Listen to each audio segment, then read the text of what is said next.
Assalamualaikum warahmatullahi wabarakatuh. Kembali lagi dengan saya Tama dalam Ada Apa Gerangan. Bagaimana kabar kalian? Semoga selalu diberikan kesehatan dan juga rezeki yang cukup. Kita lanjut cerita Rahayu. Sekedar mengingatkan episode sebelumnya, diceritakan bagaimana kengerian perompak Laut Iblis He Leong Mo yang menawan Ganggang Wilis. Di lain pihak, Pangeran Prabajala berhasil diselamatkan oleh rombongan Mi'an dari kelicikan naga raja yang akan menumbalkannya untuk kepentingan kerajaannya. Bagaimana kisah kelanjutannya?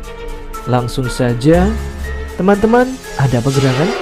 Ceritanya mulai dari sini. Setelah mendapatkan kabar Ki Galih Segara berada di Istana Laut Selatan, Naga Raja terpaksa membatalkan pengiriman utusannya dan bersiap pergi ke sana juga. Rupanya Keparat itu sudah menebak rencanaku. Tapi tidak mengapa, keberadaan Prabajala di Mandalanya sudah lebih dari cukup untuk membenarkan posisiku. Gumam Naga Raja yang merasa yakin Prabajala sedang sekarat dan tidak mungkin bisa memberikan kesaksian. Untuk memamerkan kekuatan, Naga Raja datang dengan kereta kebesaran yang ditarik oleh 8 ular laut raksasa, lengkap dengan pengawalan pasukan dalam formasi tapak jala. 4 panji bergambar naga bermahkota berada di masing-masing pasukan. Begitu memasuki Mandala Perwara Laut Selatan, Naga Raja langsung disambut oleh Tumenggung Cakrapati, pemimpin pasukan khusus pengamanan istana. "Kau datang untuk berperang, Tuan Naga?" tanya Tumenggung Cakrapati setelah turun dari gurita raksasa yang menjadi tunggangannya. "Aku ingin bertemu Kanjeng Ratu, Tumenggung. Kau pasti sudah tahu apa yang terjadi antara Galih Segara denganku," jawab Naga Raja dengan pongah. "Lalu apa perlu kau bawa pasukan sebesar ini? Kau pikir Kanjeng Ratu akan segan? Jangan seperti anak-anak atau manusia yang sibuk mempertontonkan aib serta kebodohan sampai terluka dan bahkan mati sia-sia hanya demi viral, terkenal, dan segala omong kosong pengakuan lain, Tuan Naga. Sebesar apapun kekuatanmu, kau tidak akan mampu menghadapi pasukan Mandala Laut Selatan. Selain dirimu dan 2 pengawal, tidak ada yang boleh melewati gerbang Perwara, kecuali seluruh pasukanku sudah tewas, termasuk aku," perintah Tumenggung Cakrapati tegas. Dengan marah, Naga Raja menatap tajam Tumenggung Cakrapati. Akan tetapi, ia tahu tidak punya pilihan. Pasukan Tumenggung Cakrapati telah mengepung pasukannya. Naga Raja tahu kemampuan ratusan prajurit yang menunggangi kuda laut dan ikan pari itu tidak bisa dipandang rendah. Lagi pula, setelah melalui Mandala yang dijaga Tumenggung Cakrapati, masih ada 7 Mandala Perwara lain yang harus dilewatinya. Naga Raja akhirnya memilih Patih Tirtayuda dan Empu Singawisa untuk menemaninya memasuki Mandala Istana Laut Selatan. Ia juga terpaksa menyerahkan keris pusakanya kepada Tumenggung Cakrapati sebelum diizinkan masuk. Baru setelah itu, dengan pengawalan ketat, Naga Raja diantar ke gerbang selanjutnya. Setelah melewati gerbang ke-8, Naga Raja, Patih Tirtayuda, dan Empu Singawisa diminta menunggu di luar paseban. Di sana juga telah ada Ki Galih Segara bersama Naga Lindu dan Ki Sabet Mumur. 2 pemimpin Mandala itu duduk bersila saling berhadapan dengan jarak yang tidak terlalu jauh. Ki Sabet Mumur menatap Naga Raja, Patih Tirtayuda, dan Empu Singawisa bergantian, lalu cepat-cepat mengalihkan pandangannya, bukan karena takut, tapi khawatir tidak bisa mengendalikan diri dan menyerang mereka. Ki Galih Segara dan Naga Lindu memilih mengabaikan kehadiran Naga Raja bersama 2 pengawalnya. Ki Galih Segara dipanggil lebih dulu ke paseban. Di sana, ia menceritakan semua hal yang telah terjadi, termasuk keberadaan Raden Prabajala di lembah Mayangkara. "Mengapa harus ke sana, Ki? Mengapa tidak kau bawa kemari saja? Apa kau tidak percaya dengan kemampuan Tumenggung Sambung Nyawa?" tanya Kanjeng Ratu. "Hamba tidak bermaksud demikian, Yang Mulia. Jika Prabajala dibawa kemari, hamba takut akan ada yang menganggap Istana Laut Selatan berpihak kepada Galih Segaran," jawab Ki Galih Segara. Aku tahu Ki Galih. Baiklah, sekarang kembalilah. Aku akan berusaha menahan naga raja selama mungkin. Setidaknya sampai Prabajala bisa memberi kesaksian atau tewas. Hanya itu yang bisa kulakukan, Ki. Kau tahu bagaimana peraturannya, ujar Ratu Laut Selatan. Terima kasih Yang Mulia, hamba mohon diri, balas Ki Galih Segoro lalu pergi meninggalkan Paseban. Setelah itu, giliran naga raja yang memasuki Paseban. Dengan berapi-api, ia mengatakan semua dusta yang telah dikarang sebelumnya. Naga raja menuntut Istana Laut Selatan memberi restu dan dukungan untuk menyerang Ki Galih Segoro dengan alasan membalas dendam atas kematian Prabajala. Siapa yang mengatakan Prabajala telah tewas? Apakah kau sudah melihat mayatnya? Tanya Ratu Laut Selatan. Dengan luka-luka yang dialaminya, hamba yakin Prabajala sudah mati Yang Mulia, jawab naga raja. Ki Galih Segoro berjanji akan membawa Prabajala untuk memberi kesaksian. Aku memberinya waktu selama 1 purnama. Restu dan dukunganku tergantung kepada kesaksian Prabajala. Jadi sekarang, kembalilah ke Mandalamu. Setelah purnama nanti, kembalilah ke sini untuk menerima keputusanku, perintah Ratu Laut Selatan. Meski kecewa dan marah, naga raja tidak berani memprotes keputusan Ratu Laut Selatan. Ia pun segera meninggalkan Paseban dan kembali ke Astana Naga Raja. Cari informasi di mana Prabajala disembunyikan, lalu kirim utusan untuk membunuhnya. Prabajala harus mati atas semua yang telah kita lakukan menjadi sia-sia, perintah naga raja kepada Patih Tirtayuda. Pulau Ular Utara mendadak menjadi ramai.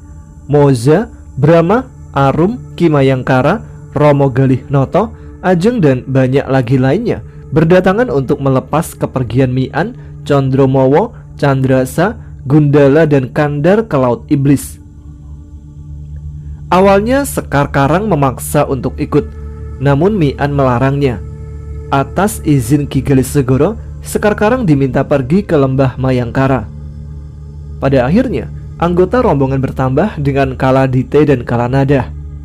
Setelah saling meminta maaf, Mian dan yang lain pamit, lalu pergi dengan iringan doa dan harapan dari seluruh makhluk yang mencintainya. Di antara semua, Moza, Maina, Brahma, Arum dan Ajenglah yang merasa paling kehilangan. Mandala Tiga Raja di Laut Iblis terkenal sebagai Mandala Maut. Sesungguhnya mereka berat mengizinkan Mian dan yang lain pergi ke sana. Akan tetapi Moza, Ajeng dan Maina juga sadar jika apa yang terjadi kepada Ganggang Wilis adalah beban bersama. Sebab dalam keluarga besar tidak boleh ada yang terluka sendirian. Bahagia dan duka harus dibagi rata.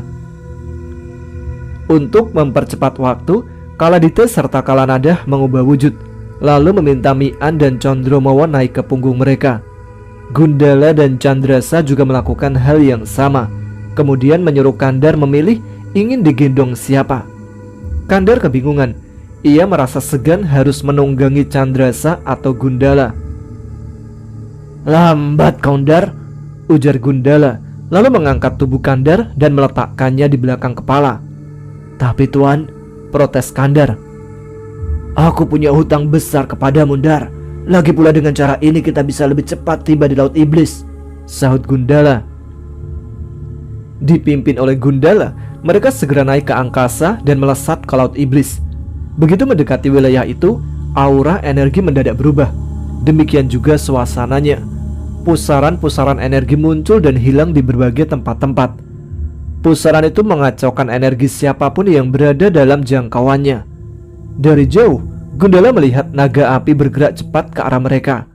Tidak lama kemudian, Nisuba telah berada di sana. Sudah lama aku ingin tahu apa yang ada di Laut Iblis. Kudengar kalian akan berekreasi ke sana, jadi aku memutuskan untuk ikut, ucap Nisuba santai. Ayo, tunggu apa lagi? Kita tidak akan mendapatkan apa-apa jika hanya berdiam di sini, ajak Candrasa. Pertempuran sudah dimulai begitu mereka memasuki Mandala Laut Iblis. Sergapan pusaran dan sambaran angin beliung dengan energi perusak kuat muncul secara tiba-tiba dari berbagai arah. Mian, Candrasa, Gundala dan yang lain harus berjuang keras agar tidak terisap atau terhantam. Awalnya Mian mengira semakin masuk ke dalam, maka serangan pusaran dan puting beliung akan semakin menggila. Akan tetapi dugaannya salah. Sebab setelah berhasil melewati wilayah penuh badai itu, ia justru disambut oleh suasana yang benar-benar berbeda 180 derajat. Di depannya menghampar lautan yang tenang. Jangankan pusaran air, ombak besar pun tidak terlihat. Kondisi tempat itu benar-benar sunyi. Selain angin, tidak terdengar suara apapun di sana. Ini mencurigakan, sangat-sangat mencurigakan. Aku tidak suka, benar-benar tidak suka, bisik Nisuba. Kalian merasakannya? Tanya Mian tiba-tiba. Ya, aku merasakannya. Bersiap-siaplah, sebentar lagi mereka pasti akan muncul, balas Gundala. Baru saja Gundala selesai berbicara, permukaan air di depan mereka tiba-tiba seperti meledak. Bebarengan dengan itu, belasan jin berwujud belut raksasa muncul.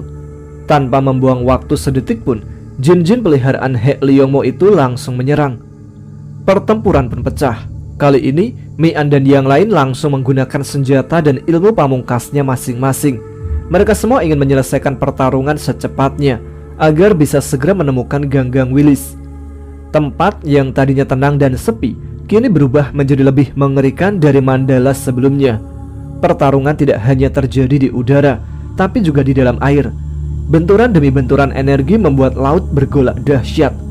Sementara itu, Patih Tirtayuda berhasil mengetahui keberadaan Raden Prabajala di lembah Mayangkara. Ia pun memerintahkan Empu Singawisa untuk segera mencari dan mengumpulkan anggota pasukan pembunuhnya. Begitu menerima perintah, Empu Singawisa langsung menghubungi saudara-saudara seperguruannya di Padepokan Tirtopati dan sekutunya. Tidak butuh waktu lama, pasukan pembunuh pesanan Patih Tirtayuda telah terbentuk. Tidak hanya saudara seperguruan Empu Singawisa yang ikut dalam pasukan tersebut. Ki Ajar Tirtopati, guru dari Empu Singawisa, juga bersedia membantu. Atas perintah Nagaraja, pasukan Empu Singawisa berangkat hari itu juga. Mereka bergerak secara terpisah untuk mengelabui pasukan Sandi Ki Galis Segoro, Istana Laut Selatan, serta mandala-mandala lain yang bukan sekutunya. Dari tempatnya mengawasi, Naga, Wira dan Korowelang mengamati pergerakan pasukan Empu Singawisa. Setelah merasa yakin mereka akan pergi ke lembah Mayangkara, Korowelang segera mengirimkan informasi tersebut ke Pulau Ular Utara, Semeru, Baluran, Slamet, Merapi, dan Merbabu. Di tempat lain, pasukan Sandi Ki Galis Segoro yang sedang melakukan pengintaian juga memiliki pendapat sama. Mereka pun bergegas melapor kepada Nagalindu. Setelah mendapatkan informasi, Ki Galis Segoro memerintahkan Ki Sabet Mumur dan sepasukan pengawal pergi ke lembah Mayangkara. Pesan dari Korowelang dijawab dengan kehadiran Ayu Sekar, Nagabara, Nagabantala, Eyang Putri, Ki Selawukir, Romo Galih Noto, Johan, dan Tali Geni. Karena ini adalah masalah pribadi, maka mereka yang di mandalanya adalah pejabat datang tanpa pasukan, panji, dan tanda-tanda kebesaran mandalanya masing-masing. Sebagai sesama punggawa utama, Eyang Putri, Nagabantala, Nagabara, dan Tali Geni memahami makna Eng Ngarso Sing Tulodo, Eng Madyo Mangun Karso, dan Tutwuri Handayani. 3 aturan wajib dari sosok pemimpin itu benar-benar dijadikan landasan dari semua keputusan dan tindakan mereka. Hal inilah yang membedakan keempatnya dari Empu Singawisa dan pejabat atau aparat berpangkat di dunia manusia. Di kamus mereka, 3 aturan bijak itu berubah menjadi Eng Ngarso Ngusung Bondo, Eng Madyo Mangun Arto, dan Tutwuri Ngerikiti. Karena itulah, dimanapun makhluk-makhluk bejat itu ditempatkan, yang akan didapatkan rakyat hanyalah penderitaan. Pihak Lawu sendiri membebaskan penghuninya untuk membantu atau tidak. Namun meski begitu, pasukan juga disiagakan. Jika Empu Singawisa datang dengan membawa tanda-tanda kebesaran Mandala Nagaraja, maka Lawu akan menggerakkan pasukan tersebut untuk menghadapi mereka. Hal berbeda dilakukan Ki Sabet Mumur. Atas izin pihak Lawu, ia datang dengan tanda-tanda kebesaran Mandala Galis Segaran.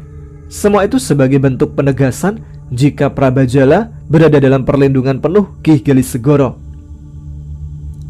Ketika pasukan Empu Singawisa tiba di lembah Mayangkara, mereka sangat terkejut saat tahu pasukan Ki Sabetmumur dan banyak tokoh sakti dari berbagai mandala telah siap menyambut kedatangan mereka. Empu Singawisa segera mengirim pesan untuk meminta bantuan kepada Patih Tirtayuda. "Majulah Singawisa, sudah sejak kemarin aku ingin menjajal empuknya onde-ondemu itu," ejek Ki Sabetmumur sambil meloncat ke depan dengan cambuk terurai. Sebagian pasukan Ki Sabetmumur segera berbaris di depan dinding pelindung lembah Mayangkara, sementara Ayu Sekar, Taligeni, Naga Bantala, Nagabara, Romo Galih Noto, Eyang Putri dan Ki Selawukir bersiap menyambut siapapun yang akan maju menyerang. "Lihatlah Raden, mereka bahkan memburumu sampai ke tempat ini," ujar Moza kepada Raden Prabajala. Raden Prabajala melihat Empu Singawisa, Ki Ajar Tirtawisa, dan banyak penghuni mandala Astana Nagaraja lainnya. Ia kenal sebagian besar dari mereka dan kerap menggunakan jasanya juga. "Aku tidak menyangka benar-benar akan ditumbalkan," bisik Raden Prabajala. "Aku juga tidak mengira akan diperintahkan menjaga nyawa makhluk yang tidak tahu diri dan terima kasih, serta telah membunuh sahabatku," sahut Sekar Karangketus. Empu Singawisa akhirnya meladeni tantangan Ki Sabetmumur. Kedua pemakai senjata lentur ini bertarung dengan sengit. Ujung cambuk Ki Sabetmumur seolah berlomba dengan bola berduri Empu Singawisa untuk menghabisi lawannya. Pertempuran kedua terjadi antara Ayu Sekar dan Dewi Sarangri, jin yang seluruh tubuhnya dipenuhi duri beracun. Selain dapat melemparkan duri-duri tersebut, Dewi Sarangri juga mampu menyemburkan cairan beracun dari mulutnya. Awalnya, Dewi Sarangri yakin pasti bisa mengalahkan Ayu Sekar dengan mudah. Hal itu karena Ayu Sekar adalah manusia. Bagi Dewi Sarangri, semua manusia hanyalah makhluk lemah dan tidak bisa dibandingkan dengan jin sepertinya. Seiring dengan waktu, keyakinan Dewi Sarangri berubah menjadi kemarahan. Ayu Sekar ternyata bisa mengimbangi semua serangannya. Duri-duri yang selama ini menjadi senjata andalan ternyata tidak mampu menembus lingkaran pertahanan tongkat Ayu Sekar. Tidak hanya itu, lemparan-lemparan koin Ayu Sekar juga tidak kalah ganasnya dengan lemparan duri beracunnya. Gerombolan Empu Singawisa yang lain bertempur dengan pasukan Ki Sabetmumur yang tidak berjaga. Ki Ajar Tirtawisa yang mencoba untuk menerobos masuk dihadang oleh Ki Selawukir. "Mau kemana kau kalajengking air?" sapa Ki Selawukir. "Jangan ikut campur Demit Semeru. Pulang saja ke mandalamu atau kau akan mati di sini," ancam Ki Ajar Tirtawisa. Ki Selawukir tersenyum. "Ternyata kau dan Kalajaya sama saja rupanya, sama-sama sombong dan gilanya," ucapnya. "Kau mengenal murid kesayanganku, ha? Katakan, tinggal di mana dia sekarang?" seru Ki Ajar Tirtawisa. "Kau ingin bertemu dengannya?" tanya Ki Selawukir. "Katakan, sebagai ganti aku akan membunuhmu tanpa siksa," jawab Ki Ajar Tirtawisa. Ki Selawukir tertawa, lalu mengeluarkan tombak pendeknya. "Saat ujung tombak ini menembus dadamu, kau pasti akan bertemu Kalajaya." "Ke barat? Pantas saja dia tidak pernah pulang lagi," umpat Ki Ajar Tirtawisa sambil menyerang dengan kapak bermata duanya. "Muridmu itu sudah kupulangkan ke tempat asalnya, Ki Ajar. Kau seharusnya bahagia," ejek Ki Selawukir. Ki Ajar Tirtawisa semakin murka. Kapaknya melayang-layang di udara dan menyambar-nyambar Ki Selawukir. "Pikirmu cuma padepokan Tirtawisa saja yang bisa bermain layang-layang," ujar Ki Selawukir sambil melemparkan tombaknya ke udara. Tombak itu pun terbang dan saling hantam dengan kapak Ki Ajar Tirtawisa. Sadar tidak akan bisa mengalahkan Ki Selawukir dengan cara seperti itu, Ki Ajar Tirtawisa menarik kembali kapaknya dan memilih kembali beradu jurus. Tanpa ragu, Ki Selawukir menyambut tantangan dari Ki Ajar Tirtawisa. Dengan cepat, keduanya saling mengadu kekuatan energinya. Energi Catur Tunggal dan Galih Wisa pun bertemu. Kebaikan adalah racun bagi kejahatan. Demikian juga sebaliknya. Baik Ki Selewukir dan Ki Ajar Tirtawisa kini sama-sama keracunan. Hanya saja Ki Selewukir lebih beruntung karena ia bisa dengan cepat menetralisir racun Galiwisa dengan bantuan ilmu Puspa Manunggal. Sementara Ki Ajar Tirtawisa harus bersusah payah membendung aliran energi catur tunggal yang mengalir dan mengacaukan sirkulasi energinya. Setelah beberapa lama, Ki Ajar Tirtawisa akhirnya bisa kembali berdiri tegak. Kali ini dengan seluruh tubuh berubah menjadi warna hitam. "Kau ingin mengadu jiwa rupanya," gumam Ki Selewukir lalu bersiap untuk mengerahkan ilmu pamungkasnya, Aju Sabdomowo. Di sisi Palagan yang lain, Nagabara dan Nagabantala bahu-membahu membantu pasukan Ki Sabet Mumur melawan murid-murid utama Ki Ajar Tirtawisa yang berilmu tinggi. Sementara itu, pasukan bantuan yang dipanggil Empu Singawisa mulai berdatangan.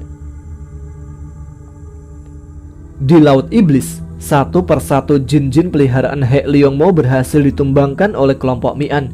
Sampai akhirnya, tidak ada lagi jin yang tersisa, dan suasana kembali sepi seperti sebelumnya. Ketika pertarungan selesai itulah, Mi'an, Candrasa, Condromowo, Gundala dan yang lain merasa sangat lelah karena kehilangan banyak energi. Di tengah kondisi itu, Kandar mengajak yang lain untuk sejenak beristirahat. Ajakan itu disambut Kaladite, Nisuba dan Kalanada. Mereka lalu mencari tempat untuk menghilangkan penat yang melanda. Mi'an yang merasakan hal yang sama, seluruh tubuhnya seolah mengajak untuk sejenak merebahkan diri. "Ini aneh, tidak mungkin dalam situasi seperti ini aku dilanda kantuk," batin Mi'an. Mi'an segera memusatkan energinya. Perlahan, ia bisa merasakan adanya aura energi aneh yang mengalir di tempat tersebut. Mi'an lalu mengirimkan peringatan kepada Candrasa, Gundala dan Condromowo. Namun, mereka ternyata telah menyadari keanehan itu. Setelah mencari tahu, Mi'an akhirnya menemukan energi aneh tersebut berasal dari cairan belut yang menempel di tubuhnya. Mi'an, Candrasa, Gundala dan Condromowo saling bantu untuk membersihkan lendir tersebut. Kemudian mereka membantu Kalanada, Kaladite dan Nisuba. Ketika semuanya selesai, barulah mereka melanjutkan perjalanan. Setelah melewati kolam belut, sampailah Mi'an di tempat yang sangat mengerikan. Sebuah lautan yang dipenuhi mayat berbagai makhluk menghampar di hadapannya. Dari air yang tiada henti bergerak dan bergolak, Mi'an tahu ada makhluk yang hidup di lautan mayat tersebut. Makhluk yang jelas tidak bisa diajak untuk menikmati kopi dan menulis puisi. Di tempat itu jugalah Gundala bisa merasakan kembali energi Ganggang Wilis. Semangat dan gairahnya meningkat tajam. Namun, Gundala juga sadar jika dia tidak bisa bergerak maju begitu saja. Sama dengan Mi'an, Gundala juga tahu ada makhluk mengerikan yang sedang menanti mereka di depan sana. "Selain Ganggang Wilis, aku tidak akan bisa merasakan energi apapun. An, ini membuatku khawatir," ujar Gundala Wereng. "Sama Reng, aku bahkan merasa sangat gelisah saat ini," balas Mi'an. Satu persatu kemudian bermunculanlah tentakel-tentakel raksasa berujung kepala ular dari dalam air. Mulut ke-16 ular berbagai jenis itu terbuka, memperlihatkan taring runcing dan lidah bercabang yang berkilauan seperti intan hitam terkena cahaya matahari. Di setiap tentakel terdapat banyak gundukan kecil, mirip dengan kelopak mata yang tertutup. Pertempuran dimulai ketika gundukan-gundukan itu terbuka dan tentakel-tentakel bergerak melayang. Mi'an akhirnya paham mengapa mereka tidak merasakan keberadaan energi di tempat itu. Ia, Candrasa, Gundala, Condromowo, Kandar, Kaladite, Kalanada dan Nisuba telah masuk dalam jebakan lawan. Lautan mayat itu berada di balik dinding penghalang yang mencegah energi untuk masuk dan keluar tanpa izin. Di sekitar lubang-lubang hitam yang sebelumnya tersembunyi itu memancar pusaran penghisap energi yang kuat. Hal itu menyulitkan Mi'an dan yang lain karena harus bertarung sambil menjaga jarak agar tidak terhisap. Kondisi tersulit dialami Kandar. Beberapa kali serangan surainya justru tersedot ke lubang hitam. Akibatnya, ia harus memutus dan mengorbankan surai-surai itu agar tubuhnya tidak ikut tertarik masuk ke dalam lubang. Mian memutuskan untuk melakukan pertempuran jarak jauh. Tombak catur tunggalnya melayang di udara dan menyambar lawannya seperti burung seriti mencari mangsa. Untuk mengimbangi jumlah lawan, Mian memecah wujudnya menjadi 5. Mandala itu benar-benar seperti tempat pembantaian massal. Air yang teraduk oleh dahsyatnya pertempuran menyebabkan kerangka dan mayat makhluk pemilik ilmu kebal yang selama ini mengendap di dasar terangkat ke permukaan. Selain itu, bangkai-bangkai kapal serta pesawat terbang juga ikut bermunculan. Dari balik tabir, He Liongmo mengawasi pertarungan Mian dan kelompoknya melawan Branus, jin yang menjadi benteng terakhir sebelum sampai ke Pulau Hidup. He Liongmo yakin jin berumur ribuan tahun itu pasti bisa mengalahkan lawan-lawannya. Branus adalah jin penghuni dasar Palung Mariana. Selama ribuan, ia hidup dengan memangsa energi dari sisa energi makhluk-makhluk yang bisa diraih oleh tentakel-tentakelnya. Sulitnya mencari makanan membuat Branus sangat sensitif dengan keberadaan energi. Sekecil dan selama apapun energi tersebut, Branus bisa mendeteksinya. Saat mulai merakit Pulau Hidup, He Liongmo mendengar tentang keberadaan Branus. Ia pun mengirim pasukan untuk menangkapnya. Namun, misi itu gagal. Pasukan He Liongmo musnah di mangsa Branus. Dengan ditemani prajurit terbaiknya, He Liongmo berangkat sendiri ke dasar Palung Mariana untuk menundukkan Branus. Setelah bertarung sengit, Branus akhirnya berhasil dikalahkan. Karena kagum dengan wujud dan kekuatan Branus, He Liongmo membatalkan rencana untuk menjadikannya sebagai bagian dari Pulau Hidup. Ia menyegel Branus dengan mantra pengendali, lalu menyuruhnya menjaga Pulau Hidup.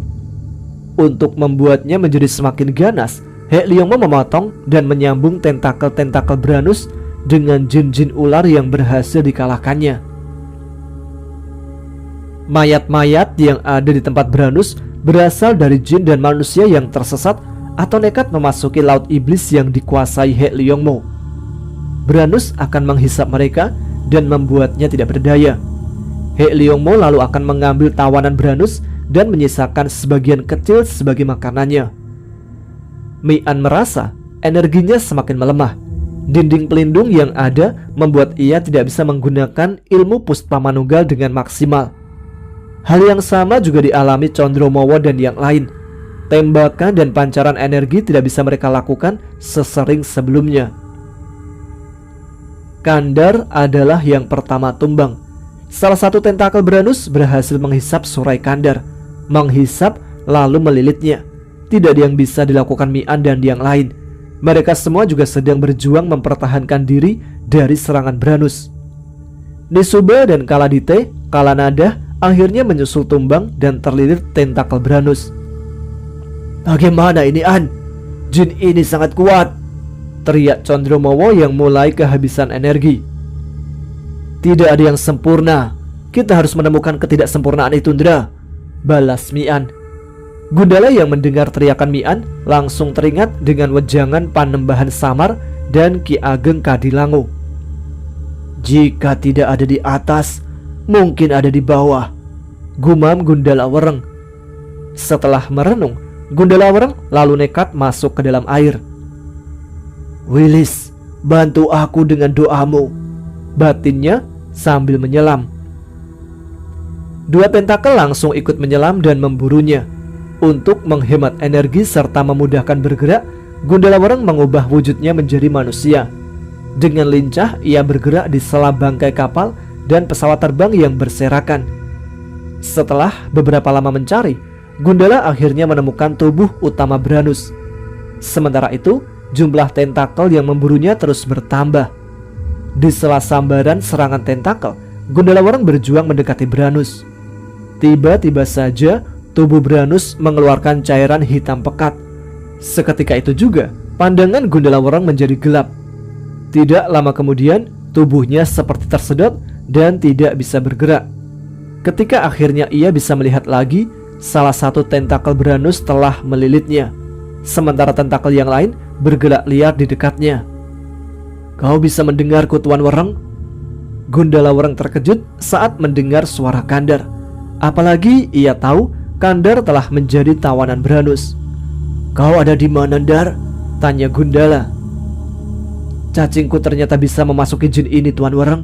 Aku berusaha mengambil alih kendalinya, tapi ada energi penghalang yang sangat kuat di dalamnya," jawab Kandar. "Coba sekarang gunakan cacing-cacing yang ada di tubuh Tuan. Kekuatan energi Tuan Wereng pasti lebih tinggi dariku." "Kau tidak bisa meminta energi Kaladite, Kalanada atau Nisuba, Ndar?" "Tidak bisa, Tuan. Surai-suraiku pasti akan langsung diputus jika kuarahkan kepada mereka. Lagi pula sangat sulit untuk melakukannya. Tentakel-tentakel itu selalu bergerak," jawab Kandar. "Baik, Ndar, aku akan mencobanya," ujar Gundala. Sebelum melakukannya, Gundala Wereng mengirim pesan kepada Mian. "Tunggu aku dan yang lain ke sana, Reng. Kita lakukan ini bersama-sama," balas Mian. Mian lalu menghubungi Candrasa dan Condromowo. Setelah menyatukan wujud, Mian, Candrasa dan Condromowo segera menyelam untuk mencari keberadaan Gundala Wereng. Aksi mereka diikuti oleh tentakel-tentakel Branus, kecuali tentakel yang melilit Kandar, Kaladite, Kalanadah, dan Nisuba. Dengan cepat, Mian, Condromowo, dan Candrasa berhasil menemukan lokasi Gundala Wereng. Ketiganya segera meluncur ke sana. Sama seperti sebelumnya, Branus kembali melepaskan cairan hitam penyesat ke arah kelompok Mian. Namun, Gundala Wereng telah memperkirakan hal tersebut. Ia telah menjulurkan surai-surainya sebelum Branus menyemburkan cairan penyesatnya. Surai-surai itu berhasil melilit tubuh Mian, Candrasa, dan Condromowo. Gundala Wereng lalu berjuang menarik ketiganya sebelum tentakel-tentakel Branus bisa melilitnya. Perjuangan Gundala Wereng tidak sia-sia. Kini, ia, Mian, Candrasa, dan Condromowo berada dalam satu tentakel yang sama. "Ayo kita lakukan. Semoga saja ini bisa membuahkan hasil," ujar Mian. Gundala lalu menghisap energi Mian, Candrasa, dan Condromowo, lalu disatukan dengan energinya sendiri. Energi gabungan itu dialirkan Gundala melalui cacing-cacing yang berhasil memasuki tubuh Branus. Cacing Gundala lalu bergabung dengan cacing Kandar. Karena tubuh mereka saling terhubung, Mian, Candrasa, dan Condromowo bisa mengetahui apa yang dilihat serta dirasakan Kandar bersama Gundala Wereng. "Jin ini ternyata dikendalikan pihak lain," ujar Mian saat merasakan adanya energi sihir pengendali yang sangat kuat. "Benar, An. Satu-satunya jalan untuk menundukkannya adalah dengan mengambil alih kendalinya," balas Candrasa. "Sulit, Sa. Untuk melakukan itu, kita harus mengambil benda yang telah dimantrai itu," sahut Condromowo. "Lalu bagaimana solusinya? Lama-lama energi kita akan habis jika hanya diam seperti ini," keluh Candrasa. "Jika kita mampu menghancurkan energi pengendali itu, kita bisa mengambil alih, Indra. Jangan lupa, cacing Kandar memiliki kemampuan pengendalian." "Bagaimana, Reng? Kita pertaruhkan saja semuanya dalam satu serangan?" tanya Mian. Gundala Wereng sendiri sedang tenggelam dalam kesedihan. Ia sadar apa yang sedang terjadi kepada Mian dan yang lain adalah demi membelanya. Meski ia tahu semua rela melakukan itu, Gundala Wereng tetap tidak bisa melepaskan diri dari perasaan bersalah, terutama kepada Moza, Brahma, Arum, Ajeng, Maina, Naya, Romo Gelih Noto, dan semua yang mencintai mereka. Tanpa Gundala sadari, Mian dan yang terhubung dengan surai-surainya bisa merasakan aura kesedihan itu. "Kami tidak akan pergi jika tidak siap untuk mati, Reng. Kami yakin kau juga akan melakukan hal yang sama jika hal serupa menimpaku, Candrasa, Condromowo, dan yang lain," ujar Mian berusaha mengusir perasaan bersalah Gundala. "Benar, Reng. Lagi pula sudah sangat terlambat untuk menyesal. Sekarang yang penting adalah melanjutkan perjuangan. Kita belum mati, Reng. Dan selama nyawa masih ada, haram hukumnya untuk menyerah," tambah Candrasa. Ucapan Mian dan Candrasa seperti air yang memadamkan api dilema Gundala Wereng. Perasaan bersalah berubah menjadi haru. Semangat Gundala Wereng kembali bangkit. Ia tidak ingin pengorbanan mereka yang mencintainya menjadi sia-sia. "Ayo kita lakukan. Semoga Tuhan merestui perjuangan ini," ujar Gundala Wereng. Energi gabungan yang disalurkan lewat cacing kandar dan Gundala pun menyerang bola energi hitam yang mengendalikan Branus. Serangan itu menyebabkan jalur pengendalian energi Branus menjadi kacau. Tentakelnya pun bergerak liar. Beberapa bahkan saling hantam satu dengan yang lain. Di Pulau Hidup, He Leongmo melihat mata Branus yang menjadi sarana sihirnya bergetar hebat. Jin itu tahu kelompok Mi'an sedang berusaha mematahkan kekuatan ilmunya. He Leongmo pun segera merapal mantra-mantra untuk memperkuat sihirnya. Di saat yang sama, Ganggang Wilis yang saat itu telah berada di kamar He Leongmo juga tiada henti memanjatkan doanya. Adu kekuatan dalam tubuh Branus semakin dahsyat. Mi'an, Gundala, Candrasa, Kandar, dan Condromowo mempertaruhkan setiap tetes energi dalam pertarungan ini. Mereka sadar, mati atau diberi kesempatan untuk hidup agar bisa terus berbakti mungkin akan ditentukan hari ini. Tentakel-tentakel Branus bergerak semakin liar tidak terkendali. Hal ini dimanfaatkan oleh Kaladite, Kalanadah, dan Nisuba. Saat energi penghisap Branus melemah, ketiganya berjuang melepaskan diri. Setelah berhasil, mereka langsung menceburkan diri ke air dan mencari Gundala Wereng. Di tengah banyaknya benda yang berhamburan tidak tentu arah akibat gerak tentakel dan gelapnya kondisi, Kaladite, Kalanadah, dan Nisuba berusaha menemukan posisi Gundala Wereng. Mi'an yang bisa merasakan kehadiran mereka segera menyuruh Gundala menjemput Kaladite, Kalanadah, dan Nisuba dengan surainya. Surai-surai Gundala meluncur cepat dan langsung melilit tubuh Kaladite, Kalanadah, dan Nisuba, lalu menariknya bergabung dengan Mi'an dan yang lain. Di sana, mereka segera ikut menggabungkan energi untuk melawan energi mantra pengendali He Leongmo. Sedikit demi sedikit, energi gabungan kelompok Mi'an berhasil menetralisir energi He Leongmo. Satu demi satu ular-ular yang ada di ujung tentakel kembali sadar. Beberapa ular yang sebelum dikendalikan He Leongmo telah bermusuhan, kini saling serang satu dengan yang lain. Pertarungan antara tentakel pun terjadi di permukaan dan dalam air. Situasi di tempat itu menjadi lebih mengerikan dari sebelumnya, apalagi ketika kesadaran Branus bila dibebaskan juga. Cumi-cumi raksasa yang telah buta itu mengamuk seperti gila. Keadaan semakin kacau manakala sebagian ular di ujung tentakelnya justru menyerang Branus karena menolak tunduk kepada kehendak Branus. Saat tentakel-tentakel mulai bertarung, Mi'an, Gundala, dan Kandar menyadari Branus terlalu sulit untuk dikendalikan. Mereka lalu memutuskan untuk membebaskan diri dan melanjutkan perjalanan untuk menemukan Pulau Hidup. Setelah berhasil lepas dari hisapan tentakel, Mi'an dan yang lain segera menyingkir ke tempat yang aman. Dari kejauhan, Mi'an mengawasi pertarungan Branus melawan tentakel-tentakelnya sendiri. Medan perang mereka seperti dilanda hujan meteor. Energi yang selama ini terkunci mantra pengendali dalam tubuh Branus pun pecah dan memenuhi lautan mayat. Hal itu dimanfaatkan Mi'an, Candrasa, Kaladite, Kalanadah, dan Gundala untuk mengisi ulang energi mereka. Sementara Condromowo serta Kandar mendapatkan tambahan energi dari tubuh Candrasa dan Gundala. Satu-satunya penghalang mereka untuk pergi adalah dinding pelindung yang mengurung tempat itu. He Leongmo tidak bisa menyembunyikan kemarahannya ketika melihat mata Branus berhenti bergetar dan berubah warna menjadi hitam. He Leongmo tahu salah satu jin terkuatnya itu telah mati. Ia benar-benar menyesal telah memancing kelompok Mi'an memasuki sarang Branus dengan membocorkan energi Ganggang Wilis tadi. Teman-temanmu sudah membunuh peliharaan kesayanganku. Mereka akan mati dengan mengerikan dan kau harus menyaksikan sebagai hukuman, ujar He Leongmo sambil menatap Ganggang Wilis dengan marah. Dengan senang hati aku akan menyaksikannya, naga mesum. Aku yakin mereka pasti akan mengizinkanku untuk membawa pulang kepalamu sebagai oleh-oleh, jawab Ganggang Wilis sambil menatap mata He Leongmo. Kau! Seru He Leongmo sambil mengayunkan cakarnya. Tapi tidak dilanjutkannya karena sadar Ganggang Wilis lebih berguna dalam kondisi hidup daripada mati.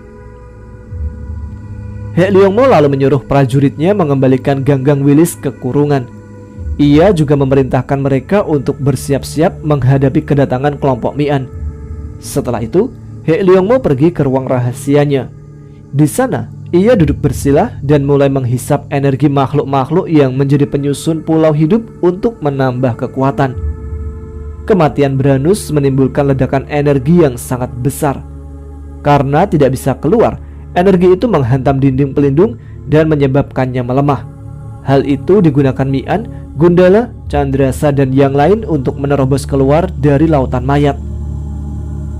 Begitu bebas dari lautan mayat, Gundala kembali bisa merasakan aura energi Ganggang Wilis. Hasratnya untuk segera bergerak pun menggebu. Namun, Gundala Wereng telah belajar jika niat baik saja tidak cukup. Tanpa persiapan yang sama baiknya, keinginan untuk berbuat baik justru bisa berakhir buruk seperti peristiwa di Mandala Nagaraja. Keyakinan tanpa perhitungan dan pertimbangan adalah kesombongan, batin Gundala Wereng sambil mengenang kebodohannya di Mandala Nagaraja. Mi'an menatap lautan luas yang menghampar di depannya. Tidak ada yang aneh dan mencurigakan. Namun, di balik semua pemandangan indah dan damai itu, Mi'an bisa merasakan aura kesedihan, ketakutan, kesakitan, kemarahan, keputusasaan dan penyesalan yang sangat pekat. Aku yakin pulau hidup ada di tempat ini, ujar Mi'an sambil mempertebal energi pelindungnya. Aku yakin juga begitu, An. Aura tempat ini sangat mengerikan, sahut Condromowo. Ayo kita maju, kasihan Gundala. Dia pasti sangat tersiksa jika kita tidak juga bergerak, ucap Candrasa, kali ini dengan nada dan wajah serius. Sambil tersenyum, Mi'an menoleh ke arah Gundala. Ayo Reng, kali ini biar aku yang berada di punggungmu, ajaknya. Gundala tersenyum. Ia langsung mengubah wujudnya. Tanpa membuang waktu, Mi'an melompat lalu naik di belakang kepala Gundala Wereng. Setelah itu, keduanya segera melesat ke angkasa. Sedetik kemudian, Candrasa, Kaladite, Kalanadah dan Nisuba telah berada di samping mereka. Di lembah Mayangkara, kedatangan pasukan bantuan Patih Tirtayuda memaksa Ki Mayangkara untuk ikut bertempur. Sama dengan Mi'an dan Ki Selewukir, Ki Mayangkara juga menggunakan tombak sebagai senjata. Keganasan jurus-jurusnya segera saja menarik perhatian Rangga Suralaga, salah satu pengawal pribadi Patih Tirtayuda. Caramu melompat-lompat bagus juga, monyet. Aku juga kepingin belajar, ejek Ki Suralaga sambil mengayunkan bindi berduri bertangkai panjangnya. Boleh, tapi aku minta siripmu sebagai imbalan ya. Sudah lama aku ingin mencoba sup sirip hiu yang terkenal mahal itu, balas Ki Mayangkara. Bangsat kau, tunggu saja, sebentar lagi aku akan menjadikanmu monyet geprek, umpat Ki Suralaga dengan marah. Sambil menangkis serangan Ki Suralaga, Ki Mayangkara tertawa. Itu kalau kau belum menjadi pecel hiu atau asam-asam, ucapnya kemudian. Setelah bertarung dengan lawan-lawan berilmu rendah, Eyang Putri akhirnya mendapatkan musuh yang sebanding. Akhirnya ada juga makhluk yang punya ilmu dari Astana Nagaraja, ucap Eyang Putri usai mengadu kekuatannya dengan lawannya. Resi Tapawisa menggeram. Kakak seperguruan Ki Ajar Tirtawisa itu lalu menyemburkan uap bercampur pasir dan kerikil berenergi racun. Eyang Putri meloncat untuk menghindar sambil memutar tongkatnya. Apa tidak ada ilmu selain racun di Nagaraja, ha? Pantas saja, akal dan perasaannya rusak semua, seru Eyang Putri. Kau terlalu banyak bicara, Sundal Merapi.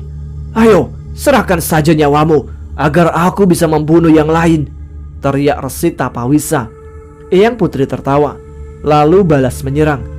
Sebuah tornado api meluncur ke arah lawannya. Resi Tapawisa kembali menyemburkan uap beracunnya. Benturan energi Bajra Sabda dan Galih Wisa membuat pasir serta kerikil beracun Resi Tapawisa berhamburan kemana-mana. Mereka yang tersambar kedua benda itu dan tidak mampu menahannya langsung tewas dengan tubuh membusuk. Romo Galih Noto dan Johan akhirnya ikut keluar juga untuk membantu yang lain. Di balik dinding pelindung, kini hanya tersisa Moza, Tumenggung Sekar Karang, Raden Prabajala, Brahma dan Arum. Selain Raden Prabajala, semuanya sedang sibuk mengawasi jalannya pertempuran. Raden Prabajala diam-diam meninggalkan ruangan dan pergi keluar. Perasaannya sangat kacau. Apa yang telah terjadi sulit untuk diterimanya.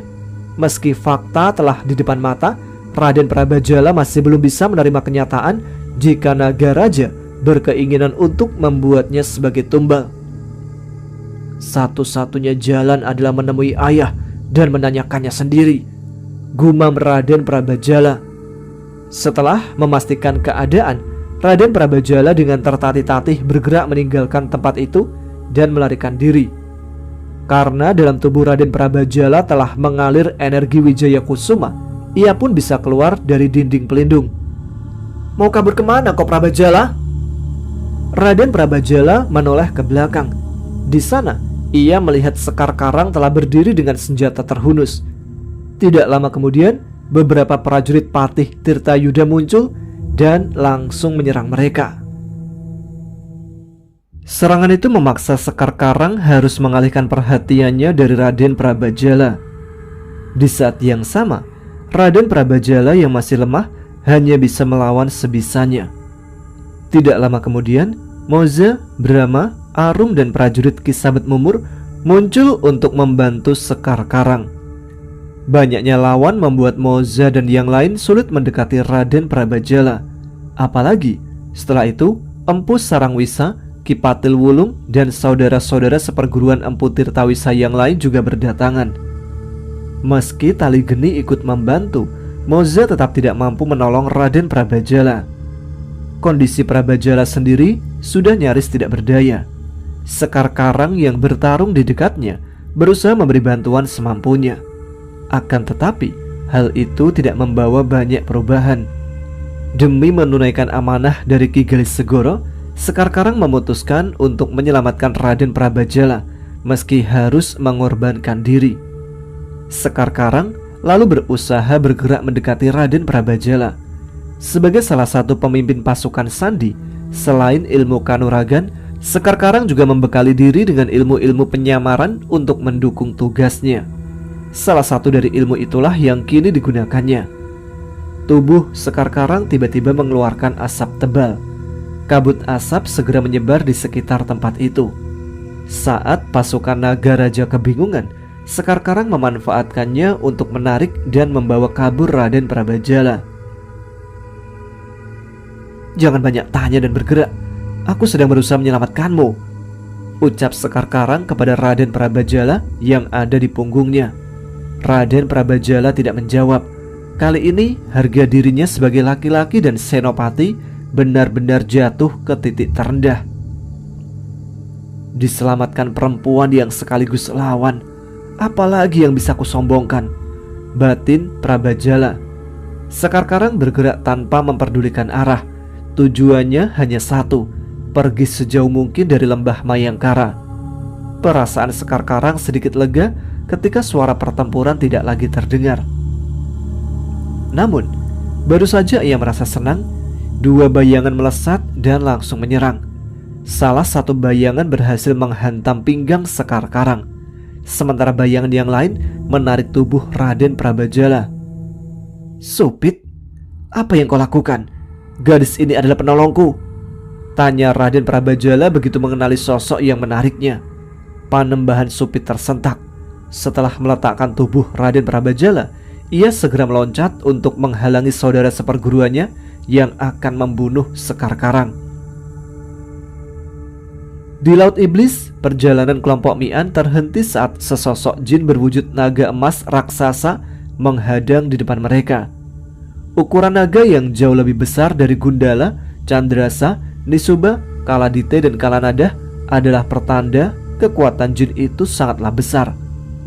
Kandar yang berada di punggung Kaladite segera mengeluarkan surai-surainya. "Jangan takut, siluman cacing. Aku datang untuk meminta pertolongan. Namaku Sin Kim Leong. Aku ingin meminta bantuan kalian, ujar naga emas itu, lalu mengubah wujudnya menjadi seorang raja yang bajunya berwarna hitam dengan sulaman gambar naga emas. Candramawa langsung meloncat turun dari punggung Kalanada.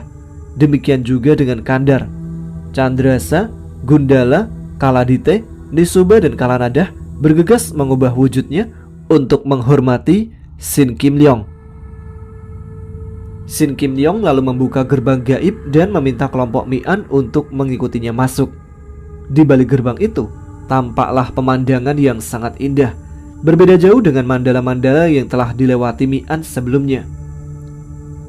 "Tuan salah satu dari raja itu kan?" tanya Mi'an. Sin Kim Leong tersenyum. "Benar, An. Namamu Mi'an kan?" "Benar, Tuan. Dari mana Tuan mengetahuinya?" "Nama kalian sudah pergi lebih dulu dari wujudnya. Karena itulah aku sengaja menunggu di tempat tadi. Sebab hanya mereka yang mampu sampai ke lautan air matalah yang mungkin bisa menolongku," jawab Sin Kim Leong. Mi'an kebingungan. Jika jin sekuat Sin Kim Leong saja harus meminta bantuan kepada mereka, masalah yang ada pastilah sangat luar biasa. "Aku harus bertanya kepada saudara-saudaraku, Tuan. Kami datang kemari untuk satu tujuan, dan keputusan apapun juga harus disetujui bersama," balas Mi'an. "Silakan, An. Ikatan kebersamaan itu penting, sebab hanya itu cara untuk menahan ganasnya racun keegoisan," ucap Sin Kim Leong. Mi'an, Gundala, Candrasa, Candramawa, Kandar, Nisuba, Kaladite dan Kalanada berunding. Setelah beberapa saat, mereka sepakat untuk membantu selama tidak mengganggu tujuan utama dan juga bertentangan dengan nilai-nilai moral. Mi'an lalu menyampaikan keputusan itu kepada Sin Kim Leong. "Sudah kuduga kalian pasti bersedia. Para penghuni Nusantara terkenal dengan kerendahan hati serta keikhlasannya untuk membantu sesama. Meski sekarang telah banyak kerusakan akibat keegoisan dan keserakahan para punggawanya. Aku yakin kalian bukan bagian dari para pengikut Damarpati itu," ujar Sin Kim Leong. Sin Kim Leong lalu mengatakan pertolongan yang ingin dimintanya. He Leong Mo ternyata adalah bekas punggawa di Mandala Sin Kim Leong. Nama aslinya adalah He Leong Wu. Tak hanya itu, dia juga kekasih dari putri Sin Kim Leong yang bernama Pe Leong Li. Awalnya semua baik-baik saja. Sin Kim Leong juga tidak keberatan dengan hubungan He Leong Wu dan putrinya. Namun ternyata isi hati He Leong Wu tidak setulus kulitnya. Ia berkeinginan untuk menguasai Mandala Sin Kim Leong. Menjalin asmara dengan Pe Leong Li juga menjadi bagian dari rencana jahat itu. Sin Kim Leong akhirnya mengetahui rencana jahat He Leong Wu. Ia pun menyerang markas pasukan pemberontak bentukan He Leong Wu hingga hancur. Namun He Leong Wu berhasil melarikan diri dengan membawa beberapa mustika dari istana Sin Kim Leong. Parahnya lagi, Pe Leong Li yang telah dimabuk cinta ikut kabur bersama He Leong Wu. Cinta adalah ruang yang penuh dengan anomali dan juga diskriminasi. Seorang pecinta tidak akan menemukan kegelapan meski yang dilihatnya adalah gerhana. Hal itu juga yang terjadi kepada Pe Leong Li. Meski tahu He Leong Wu adalah jin jahat yang hanya pura-pura mencintainya, ia tidak peduli. Bagi Pe Leong Li, yang terpenting dia bisa berada di dekat He Leong Wu meski diperlakukan seperti sampah dan bahkan kerap dianiaya. Cinta bisa menjadi penyemangat sekaligus penghambat, mampu menjelma obat tapi bisa juga berubah menjadi racun jahat. Dan sayangnya Pe Leong Li justru terjerumus dalam cinta yang sesat, ujar Sin Kim Leong sedih. Keberadaan Pe Leong Li bersama He Leong Wu membuat Sin Kim Leong tidak mampu menggerakkan pasukan untuk mengejarnya. Dua raja yang lain, Sendaryu dan Darogon, juga segan menindak. Selama He Leong Wu tidak memasuki mandala mereka, Sandraryu serta Daragon memilih tutup mata. Permintaanku kepada kalian adalah untuk menyelamatkan Pek Liongli. Jika dia masih bisa melihat cahaya, bawa pulang putriku itu kembali ke rumahnya ini. Bila tidak, jangan biarkan dia membuat dunia menjadi semakin gelap. Aku meminta tolong karena pasti tidak akan sanggup membunuh putriku sendiri, ujar Sin Kim Leong lirih dengan mata berkaca-kaca. Mi-an terdiam. Sebagai seorang ayah, ia bisa memahami betapa berat beban yang dirasakan Sin Kim Leong. Ia menoleh kepada Gundala, Chandrasa, dan yang lain. Mereka semua menganggukkan kepala sebagai tanda setuju. Kami akan berusaha semaksimal mungkin, Tuan Kim. Siapapun yang memanfaatkan kesucian cinta sebagai alat untuk menganiaya dan membuat penderitaan tidak pantas hidup di dunia ini, ucap Gundala Wereng dengan sorot mata penuh kemarahan. Benar, Reng, kadang cinta memang terpaksa harus menyakiti. Akan tetapi itu dilakukan untuk memperbaiki makna dan arah cinta itu sendiri, sahut Chandrasa. Sin Kim Leong tiada henti mengucapkan terima kasih atas kesediaan Mi-an dan kelompoknya. Sebelum pergi, ia menjelaskan semua hal tentang Hek Leong Mo. Selain itu, Sin Kim Leong juga membekali Mi-an, Chandrasa, Gundala, Condromowo, Kaledite, Kalanadah, Kandar, dan Nisuba dengan energinya.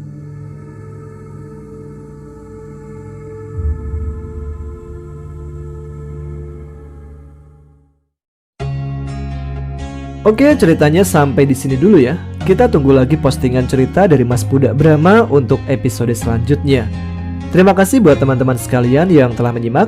Silahkan subscribe bagi yang belum. Tuliskan komen, tunjukkan eksistensi kalian.